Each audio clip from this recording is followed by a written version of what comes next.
Okay, so the fact is your website is the virtual front door to your brand. It doesn't matter if you're a church, a nonprofit, a business.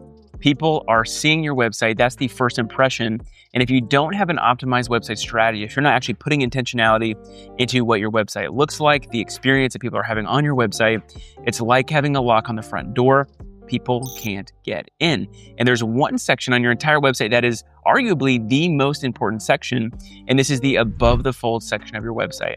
Another way to say that is before you even scroll one time down your homepage, this is the above the fold section, the very top section of your website. And so because of that, we want to be really intentional with the things that we're including, what we're not including, and how we're really optimizing for clarity in this above the fold section. We always say create clarity, capture clicks. We want to be super, super clear. And so in this video, I'm going to walk you through the top items that you want to make sure that you're including in the above the fold section of your website. If we haven't met yet, my name is Brandon Ritchie. I own a creative agency called Ritchie Creative. And essentially we help great organizations build websites that actually get results. Okay, so before we get into optimizing what is commonly referred to as the above the fold section, there's actually a section above that, which is that top bar at the very, very top of your website called the header. Now the header is just as important because this is a global element. That means if somebody's on your about page, the FAQ page, the contact page, the get a free quote page, they're going to see the header. And so we want to make sure that we're actually including the right things and that we're optimizing for clarity even in that header section. So here is from left to right what I would typically include in this header section. Number one, your logo. You need to make sure that your brand is recognizable. It's a huge missed opportunity if you don't have your logo represented in the header of your website. Second, you want to make sure that you're including your nav bar. Now here's the pro tip. You want to be super clear. Again, create clarity, capture clicks. It's very common for businesses, churches, and nonprofits to use very vague language or insider language as they're kind of putting these navigation links and labeling each of these different pages on their website. But again, people don't know what reach up, reach out, reach in means. They don't know what it means to like grow, scale. You need to be super clear. I would just say, think through vernacular that anybody would understand. About us, FAQ, contact, get a free quote, plan a visit, donate now, partner. So again, you want to be really thinking through how can we kind of dumb down the insider language so that any person, even if they're unfamiliar with our brand, knows exactly what they're going to get if they click any of those tabs in the navigation bar. Okay, so directly to the right of the navigation bar, you want to have your call to action button. Studies show that when somebody is on a website and they're actually ready to make a decision on that website, their eye naturally gravitates toward that top right corner. So if you're on an e-commerce website and you're wanting to purchase some new sneakers or a new t-shirt, you're going to look for the cart or the shop icon or some sort of shop button in the top right corner.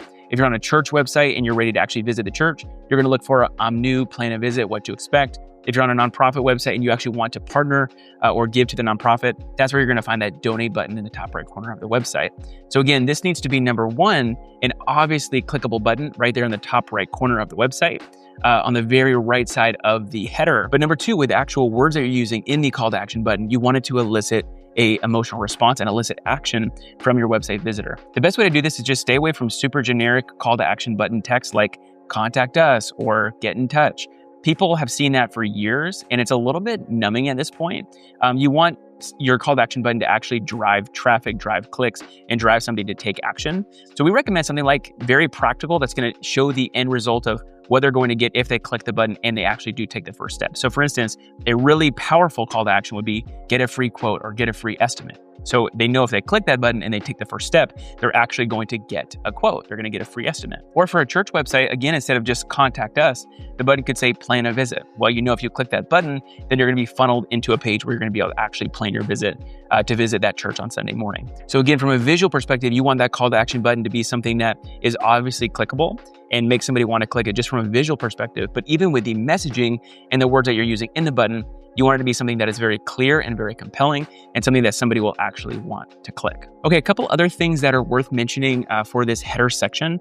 Number one, social media links. If they're connecting with you on your website, odds are they would love to connect with you on Facebook, on Instagram, on LinkedIn. And so having social media icons in that header section is a really great opportunity just for that interconnectivity between your social media and your website. And lastly, it can be very effective to have an announcement bar in this header section of your website as well, in case you're running some sort of sale, some sort of seasonal discount, or maybe you're a church that's running some sort of event, or you're a nonprofit that has some sort of gala or fundraiser event or something like that. So again, an announcement bar at the top can be a really great way to to kind of funnel somebody into an event page or to learn more about a sale or a discount that you're currently running. Okay, so we're about to get into the actual above the fold section of your website in just a second.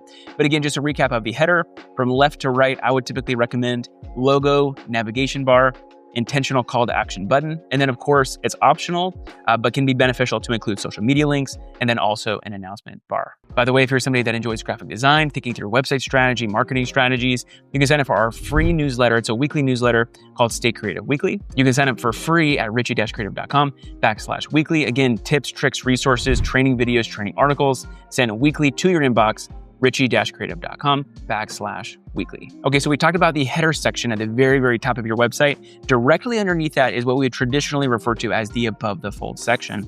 Now, again, this is one of the most important sections on your entire website, probably the most important, the above the fold section on your homepage, because you only have a couple of seconds when somebody first lands on your website to elicit action from them to actually want to take the next step with your brand. So if you think about it, regardless of how people are getting to your website from social media, from a QR code, somebody's texting them a link via iMessage on their iPhone, they're going to actually land in this above the fold section.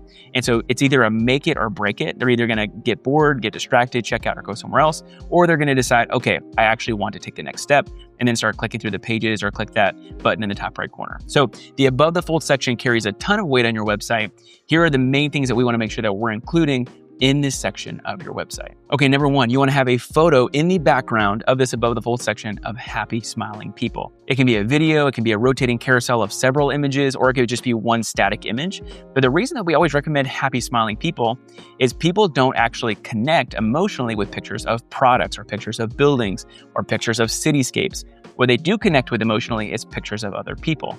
So number one, it elicits an emotional response from somebody who's visiting your website. They see that picture of that happy, smiling person that just purchased your product or purchased your services, and they're gonna say, hey, if I use that product or if I purchase those services, my life is gonna be made better as well. I'm gonna be happy as well. And that's really what we wanna do, is we want to elicit that emotional response from our website visitor. But number two, it takes away a fear of the unknown. So if you have an actual photo of a real customer shaking hands with you as you're going to do plumbing or HVAC on their home, then it's gonna show somebody, oh, hey, this is what working with this plumbing company or with this HVAC company is actually like. Okay, they look friendly. Oh, they have a nice branded truck. It's not going to be something that's sketchy or shady or that I should be afraid of. Or for a church, showcasing real happy, smiling people in the congregation that are worshiping or in a connect group or a small group. Again, it's going to take away the fear of the unknown. Okay, that's what people dress like at this church. I don't have to wear a suit and tie. I can come wearing a t-shirt if I want to. Okay, people are friendly there. I could see myself getting connected in a small group or getting connected in a Sunday school class or something like that. So again, it elicits the emotional response. They see themselves in the photo of the happy, smiling person. And then number two, it takes away a fear of the unknown, just kind of removes a little bit of that barrier to entry, making it that much more likely that they're actually going to want to take action with your brand and with your organization. Okay, so the next thing I would make sure that I'm including in this above the fold section is a clear and compelling clarity statement. We recommend a clarity statement right here above the fold that answers the three questions: who are you, what do you do, and how are you actually making somebody's life better? I do website audits and website reviews every single day with great churches, businesses, nonprofits, and more often than not, I'm seeing business websites that right there above the fold section, the only words, the only text say something like, proudly serving our community since 1973. Well, that's great, but what do you actually do? You told us that you've been in business since 1973, but we don't know what kind of business you are. We don't know why it should matter to us. And it's not just businesses, it's nonprofits saying something like, you can make a difference today. Well, what kind of difference? What are you actually doing? How are you actually helping the community? So again, you want to be really clear in this above the fold section with a clear and compelling clarity statement. Again, we answered the three questions: who are you, what do you do, and how are you actually making somebody's life better? Okay, so from a business perspective, let's say that you're a roofing company. A really good example of a clear and compelling clarity statement might be, Highview Roofing is a premier roofing company dedicated to building lasting roofs so that you can get back to enjoying the home you love with the family you love. So again, we know that you're a roofing company. We know what you do. You build premier lasting roofs. And then we know why you do it, because you want us to enjoy the home that we love with the family that we love. And that last part, that's where the emotional response is really elicited from your website visitor. So again, it doesn't matter if you're a church, it doesn't matter if you're a nonprofit, it doesn't matter if you're a business. If you're not clear, people will veer. We don't want them veering away from your website or veering away from your brand or organization. Again, we want to create clarity, capture clicks. Best way to do that, a really clear and compelling clarity statement right here above the fold on your website. Okay, so in this above the fold section, we talked about a photo of happy, smiling people. We talked about creating a clear and compelling clarity statement. And the next thing is another call to action button. So yes, the number one spot on an entire website for an intentional button to push is top right corner. But spot number two, real estate spot number two for a really good call to action button is actually right underneath that clarity statement. So of course, as you're scrolling down the homepage, there's going to be more information. You might have an FAQ section or a little about us section, a section about 3 easy steps, how to get started, maybe a lead generator section. But again, the above the fold section and the header, these are really two sections that work together in tandem to elicit action and drive sales, donations, leads, and partnerships on your website. So again, just a quick recap. In the header section, logo, nav bar, call to action button, you want to have social media links and maybe an announcement bar, depending if you're running some sort of sale, discount, or have some sort of event coming up. Then the above the fold section, you want to have a really nice photo of happy smiling people, a clear and compelling clarity statement, and then another call to action button that is actually funneling somebody to actually take the next step on your website. Hey, the fact is most organizations already do have a website. If you're a church, you probably have a website. If you're a nonprofit, if you're a business, you probably have a website. But the reason that websites oftentimes aren't actually bringing you the leads, bringing you the sales, bringing you the donations or the partnerships, or actually causing people to take action, it's not because you're not doing great work or that you're not making a difference in the community or in the world, but you probably just don't have an intentional website strategy. We found that it's so easy for people just to spin up a website using a quick template or using an AI website builder, and then in a couple minutes, boom, the website's done. But here's the thing, your website should not just be a digital accessory, especially if you're investing hundreds or thousands of dollars. That's a pretty expensive digital accessory. It needs to be an asset for your brand that is regularly giving you leads, giving you sales, giving you donations and partnerships. And the best way to make sure that you actually have a website that's going to get you the results that you want is to build an intentional strategy around it. We have a really great strategy. It's a 4-part framework called the Website Strategy Roadmap. We wrote an entire book about it. You can get it on Amazon or at websitestrategyroadmap.com. But from the time you start the book to the time that the book finishes, it will guide you through building an intentional website for your specific brand and your specific organization so that your website will actually start driving traffic, driving leads, driving sales, and driving partnerships and donations for your organization. Again, you can get your copy of the Website Strategy Roadmap at websitestrategyroadmap.com. Well, hopefully this was a helpful and beneficial video. I also just want to say a quick thank you to everybody who likes these videos and subscribe to the channel. It means a ton to me personally, so thank you so much. Remember, you can't use up creativity. The more you use, the more you have. Stay creative, and we'll catch you next time.